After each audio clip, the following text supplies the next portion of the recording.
Hey, what's up guys, it's your boy Stevens bringing you guys a first impressions video of the Infinite Warfare beta.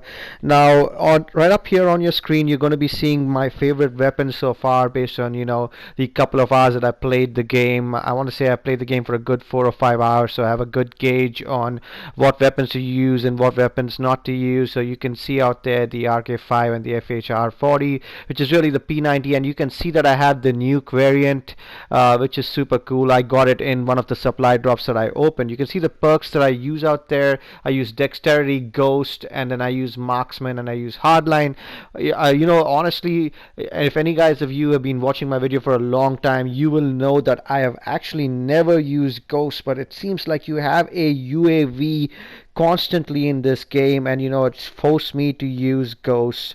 I think when I get the full game, I will definitely strip out Marksman and use Dead Silence, because you can definitely hear footsteps too in this game.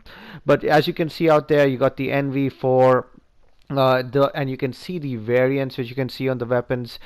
So this variant which you see out right now on your screen, you got the common and you got the rare variant of the KBR-32, which in my opinion is one of the best guns in the game.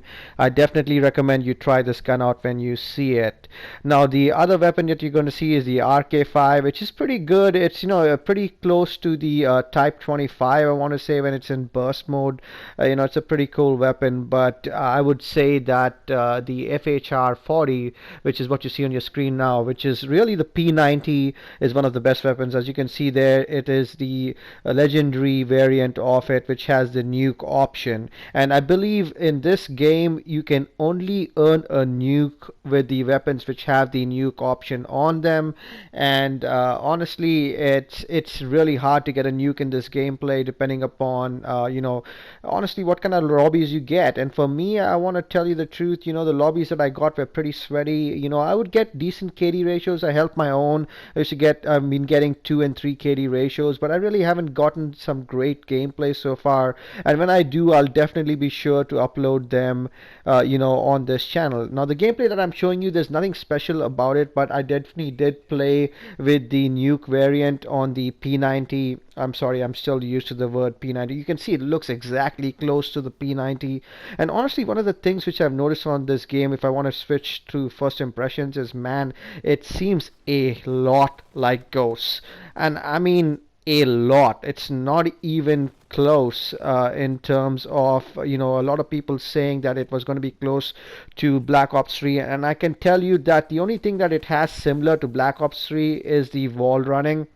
And even the wall running, I want to say it feels a little weird. The one thing I want to give it in its favor that it has over Black Ops 3 is that you actually stick to the walls pretty well. So when you wall run in Black Ops 3, you'll notice that it's kind of glitchy when you wall run. Like sometimes you don't stick to walls where you think that you should be able to stick. So it's kind of weird in Black Ops 3. But that's really one of the few knocks that Black Ops 3 has. But when you come down to this game, man, this game feels and looks a lot like Ghost. It's kind of weird because it seems like it's set in a futuristic setting, which it is, but it feels like it's an old game.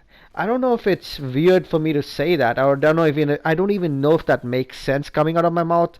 But when you guys play the game, you'll see exactly what I'm saying. It really does feel like it's an older version of Call of Duty. Now that's not a knock on the developers, but man, I just feel that we've been progressing so far, and the graphics have improved, the engines are improved.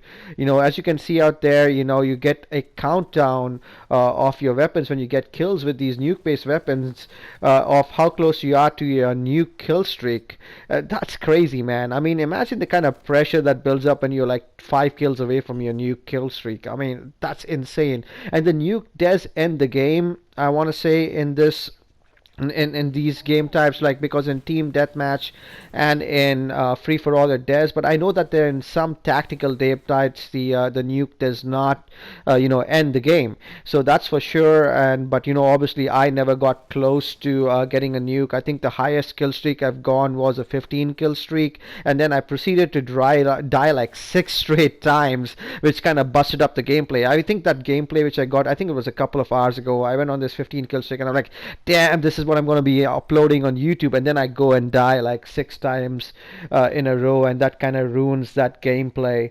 But the gameplay that you see on your screen right now, I did pretty well.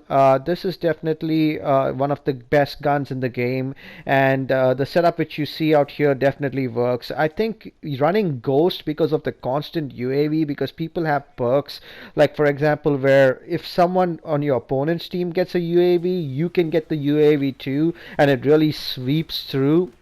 So you see the guy out here who just jumped in front of me, he probably, there's no UAV up as you can see, but he still knew that I was there. So which is kind of crazy, because people can tell that there's so many perks in the game which give away your position, that you're going to be forced to be running defensive, I want to say defensive perks. So it's definitely something that you want to consider. And for me, like I said, I'm not a big fan of ghosts, but you definitely need ghosts in this game. And again, I don't want to start any controversy by saying, what, ghost sucks, and people shouldn't be using ghosts. It's not a very good game style to employ. But I want to tell you, when you look at the constant UAV and you look at the UAV coming at you like all the freaking time, and your position being given away all the time, I think you're going to be running ghosts too, or at least some defensive setup where you're negating and a component of the game which your opponents are running, because there's so many streaks and so many perks that will just, like I said, it's like a constant UAV, and I kid you not, you're going to feel it for sure. So now the actual specialist, I want to say it's specialist. I'm sorry, I'm still not used to the names. I think they're called rigs, or I don't know how they came up to the word rigs, but that's what they have. So the rigs are something which are specialist characters. So you have Striker, you have FTL, Synaptic. Synaptic is actually a pretty interesting option. It's like a remote operated droid which you can use, and honestly that's what I'm using in this gameplay. I felt that it was definitely very usable.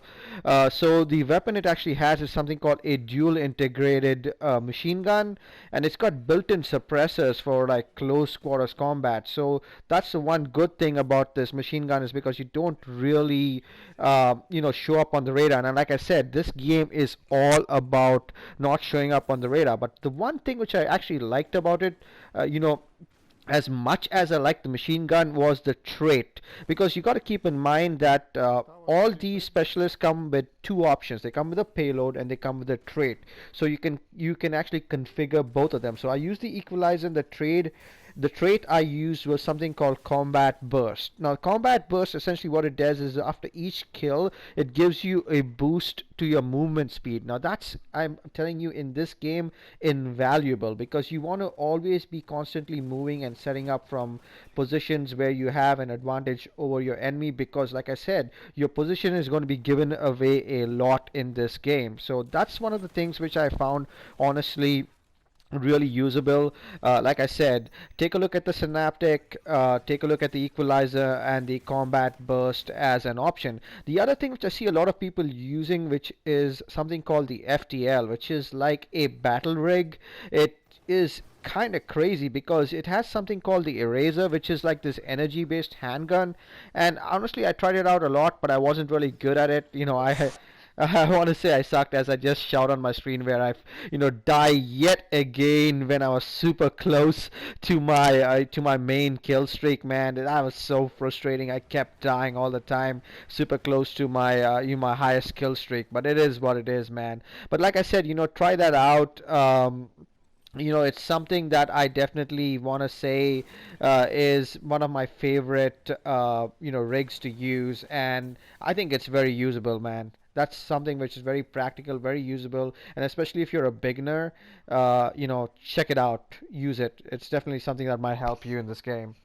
Now switching gears to the score streaks. The score streaks that I'm using in this video are UAV, Bombardment, and the Warden. The Warden is the score streak like which you saw, which I kept dying off of, which is pretty good. I would say it's really like an escort, dropship, and it fires like multiple, projectiles. And I think, in one gameplay which I had, it got me about 7 or 8 kills. So it's definitely something which you want to use, and something which will really help you like turn around a gameplay, as you see me get that final kill. And this brings an end to this video. So like I said, guys, just to sum up my thoughts about this game, I've got to say I want to say I'm a little bit disappointed, a tinge disappointed, because I felt that they might build it on a better engine.